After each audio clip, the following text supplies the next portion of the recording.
What if I told you that with just one good direct-to-brand account, you can build the foundations for a consistently profitable Amazon FBA business that provides you with consistent profit each and every month? And no, I'm not just talking about going to your general run-of-the-mill wholesaler, buying some Lynx or some Nivea products and just reselling them on Amazon. I'm talking about approaching brands directly, where you can open a direct trader account with them. You can build relationships that potentially last years and years, and they're able to actually provide you with predictable income each and every month. So first things first, let me tell you why most Amazon sellers actually fail. And most Amazon sellers' products will maybe last 1, 2, 3 months, maybe 6 months at a push, but they're never able to actually get that breakthrough, and they're never able to find consistently profitable products that maybe last 1, 3, 5 years that can provide them with predictable monthly income. Now, first things first, which obviously sounds pretty obvious, is they don't actually know how to source products properly. What I mean by this is their process for sourcing products is completely wrong.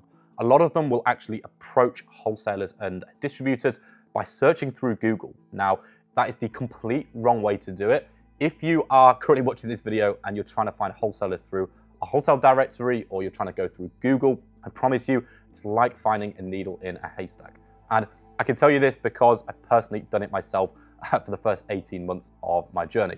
And you'll simply just be finding the same low barrier to entry, easily accessible wholesalers that every man and their dog uses. Okay, you may be able to find a trade account, you may be able to get one open, and you may be able to find a product that on the face of it is a little bit profitable. However, I can almost guarantee you it will last no longer than 1 to 3 months, and it usually does always end in tears. You always usually get stuck with a load of stock, or maybe it becomes unprofitable, you end up losing money, and it's just a vicious cycle. And that is why a lot of people say Amazon FBA is saturated, when it is if you're doing it like that. Now, the reason number 2, which really leads me on from point number 1, is that because of the way that they're sourcing products, they're actually buying from the lowest barrier to entry wholesalers. And because they're buying at such a bad point in the supply chain, in terms of they're buying from the lowest of the low wholesalers, even if you do manage to negotiate what you think is a good price, because the product is so easily accessible from this wholesaler, from that wholesaler, it's maybe accessible to buy from retail shops, you're going to get these listings saturated and you're not really going to be able to make a sustainable profit. So if this is something that you're personally struggling with yourself, maybe it's product sourcing, maybe it's contacting brands, negotiating with them, whatever it is, if you're looking to actually build and scale a profitable Amazon FBA business and you're interested in how I can potentially help you do that, you can go to the description of this video and actually book in a direct call with me. It's a no pressure call where we'll just have an informal conversation about what it is you're exactly looking to achieve, whether or not we can help you, and yeah, we can sort of discuss that on the call. But again, it's a no pressure call. If you're interested, you can go to the description of the video. So that leads me on to the main part of the video. How can you source one product or one direct brand account that can provide you money and income for years and years to come? And I'm also going to be showing you a real world example of a brand from my portfolio that I've been buying off for a couple of years now that has been able to provide me exactly what I'm talking about in this video. So really, there is one main factor that it all comes down to when it comes to actually finding very good quality brands that actually stand the test of time. And that one factor is your ability to be able to identify and find a good product and listing and brand on Amazon. Now, this might sound super obvious, but please just hear me out and let me explain. So to find a product that is going to last you years, you truly need to understand on a fundamental level what actually makes a listing or a brand or a product good quality on Amazon. Now, I want to assure you this process is not just luck. You are not going to just stumble across these accounts where you can start selling them for years and years to come, okay? You need to have a strategy. You need to understand on a foundational level exactly what makes a good quality listing or a good product. And you need to be able to spot opportunities that other people can't. Because again, as I alluded to at the start of this video, this is where most people are going wrong. And most people actually come to me saying, Jack, I know how to source products. I've been taught it before. I've been doing it for years. What I'm actually struggling with is actually being able to make a profit and negotiating on these products and actually opening the accounts with the suppliers. And what I tell them is that it actually all comes down to the initial product that you source in the first place. If you get this part right, it will positively impact the rest of the chain of events for the full Amazon process. If you do this part wrong, it will have a negative knock-on effect to every single other part. You're going to be contacting the wrong type of suppliers. It's going to be super hard for you to negotiate. And even if you do get to the point where you're buying a deal, it's typically not going to last more than 2, 3, 4 months until it becomes saturated and unprofitable. And whilst yes, they probably do need improvement on their approaching of the brands and like how to negotiate and that kind of thing, a lot of it actually just comes down to being able to find and identify these kind of products in the first initial stage. And this is why most Amazon sellers aren't able to find products that stand the test of time. So what do you actually need to do to be able to find these listings? There are a few key fundamental elements to a product or a brand or a listing on Amazon that I would look for before I would even consider approaching the brand. And I would make sure I always go through this validation process before I even outreach or consider contacting them.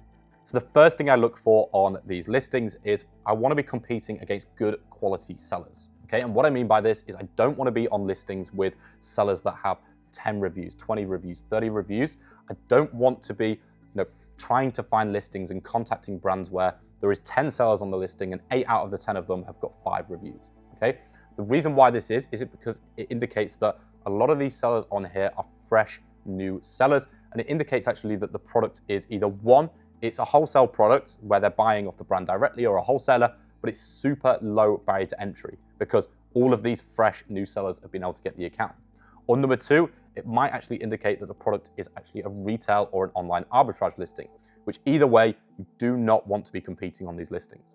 An ideal listing to be competing on is one where there's maybe 10 sellers on the listing, maybe 2 to 4 of them are FBA, and majority of the FBA sellers on that listing have a minimum of 100 to 200 reviews. Ideally, they want to be VAT registered and have some commercial premises. This way, you know that it's likely that the listing is actually profitable, actually a brand direct, wholesale, accessible product, and it's one that you can potentially be selling on for a long time. And the way I always think about it is if there are legitimate businesses who have commercial premises, they're VAT registered, they've been trading for a couple of years, typically these type of businesses are going to be making a profit on the product. Whereas there are a lot of new sellers who come in who genuinely will not be making a profit on their products because they won't understand Amazon fees. They'll be buying, obviously they'll be non-VAT registered and all these different kind of things. So it's just better to be competing against the higher echelon of sellers. The second thing you want to be looking for is consistency in all areas. So what I mean by this is you want to be looking for a consistent seller count. Okay, you want to be looking for consistent pricing history. Okay, so you don't want to see the pricing one day at £20, the next day at 14, the next day at 17, the next day at 22. It's going to be super volatile, and it's likely there's going to be a reason for that. And the likely reason for that is there's probably a ton of different sellers jumping on and off the listing, and it's likely going to be online or retail arbitrage dominated. So you want to stay away from that at all costs. You want to see consistency in the pricing, the seller count, the sales per month, the bestseller ranking, the reviews. You want to see consistency in all areas. So the third thing is you want a good sales to seller ratio. Okay, so what I mean by this is if you're looking at a listing that does 1,000 sales per month, okay, on the face of it, great, it's a pretty consistent seller and it looks pretty good. But if you're competing against maybe 20 different FBA sellers or maybe even 10 FBA sellers, your actual share of the pie is going to be so small. So for example, if there is 1,000 sales per month on a listing with 20 competitive FBA sellers, your share of the pie is roughly going to be about 50 sales per month, okay? Whereas you could actually sell on a listing that does 400 sales per month, but if there's only one FBA competitor, then it means that you're actually probably going to be getting around 200 to 250 sales per month on that listing. So what you've got to take into consideration is the sales to seller ratio. And again, you want to be making sure that you've got a good enough share of the pie to actually make it worth your while. So there are a couple of other checks that I do as well, but what I would say is if the product doesn't meet those checks, I won't even bother taking it through the outreach and the contacting process because it's just going to be a complete waste of my time. And I realized this after years and years of taking brands and products through the outreach process that weren't actually of a good enough quality. I'd get the accounts open, I'd struggle to negotiate, I would just struggle in all areas. So again, if you want to learn how to actually find good quality products that actually meet these sort of criteria and are actually going to be long-standing, you can go down and book a call in the description below. So once you've truly learned how to find and analyze and validate great products, and you truly know what makes a product and a listing good, and you're able to spot signs of longevity and signs of consistency and predictability, it's at that stage where you can then take it on in the process. You can take it to the outreach stage, you can negotiate with the brand and try to secure profitable pricing. Now, I'm not going to go too much into depth in this video about that because I've done so many other videos about it in the past. So definitely, if you're interested in that, go and check out all of the other YouTube videos where I've talked about how you can actually outreach suppliers, what to say, negotiating with them, etc. But briefly, what you want to be doing is you always want to be contacting the brand directly. You never want to be, again, searching through wholesalers and distributors on Google. Always contact the brand directly, and then maybe they will refer you to a wholesaler and distributor if they can't deal with you directly. And then once you've sort of got the account open with the brand, it then comes onto the negotiations part of the process, which is arguably one of the most important, because if you don't know how to negotiate properly, you're just going to be putting yourself on the back foot from the get-go. Once you really learn how to actually find good quality products, like I mean truly good quality products. I don't mean just average, general run-of-the-mill products. I mean truly good quality products where you can buy them from the brand directly. It's going to make the rest of the process so much easier. And once you get that step of the process right, within 2, 3, 4 months, you're going to be able to find 1, 2, maybe even 3 brands that you're able to actually see some longevity, predictability, and consistency with. So what I'm going to do now is just jump onto my computer, and I'm just going to show you a real world example of like a brand that I've sold for the past, I think it's probably about 3, 4 years now, where I've been able to be super consistently profitable. Just jumping into my Sellerboard right now. So for those of you who aren't aware of Sellerboard or haven't used it before, Sellerboard is basically just a profit tracking software that allows you to track your profit and loss, your stock levels, and everything like that. Super good software, and it's one that I use for basically running my Amazon business. It's a really key part to it. So this is just one example of a brand that we've been selling now for, I think, probably about 2.5 years maybe. It provides us predictable income every single month, just like I've sort of alluded to in the video. Now, this one it's a little bit lower margin than I usually take. As you can see here, we've averaged a 12.74% margin with an ROI of about 36%. But as you can see, over the last couple of years, we've done about £323,000 in total revenue, with about £41,500 in total profit. And as you can see, this is spread across a couple of different SKUs, but this is just one direct brand account that I've got. And all I've really had to do for the past couple of years is basically just replenish the stock on a monthly basis, send it in, and that is pretty much it. All of the hard work was done up front, but this is a good quality direct brand trade account that if you try to approach this brand, it will be super hard to get an account with. So these things definitely are possible, and as you can see here, there are a ton of products that are doing super well, super consistently for us. But these are the kind of things that are possible and out there, and this is just one prime example of a brand.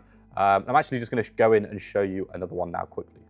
So this is just another example of a different brand. Again, it's a direct brand trade account that we've had for maybe the past 2 years, I would say. And again, this one's slightly higher margin, but a little bit less volume.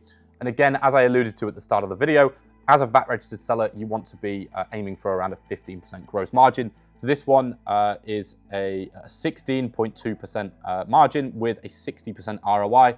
As you can see, we've done £110,000 in sales with a gross profit of £17,800. So again, spread across a couple of different SKUs. And again, a really great example of what is possible. These direct-to-brand trade accounts are out there, they are possible, and they can provide you with consistently predictable income if you know what you're looking for. And I promise you, it all comes down to that product initially. So thank you for watching the video. I'll see you in the next one.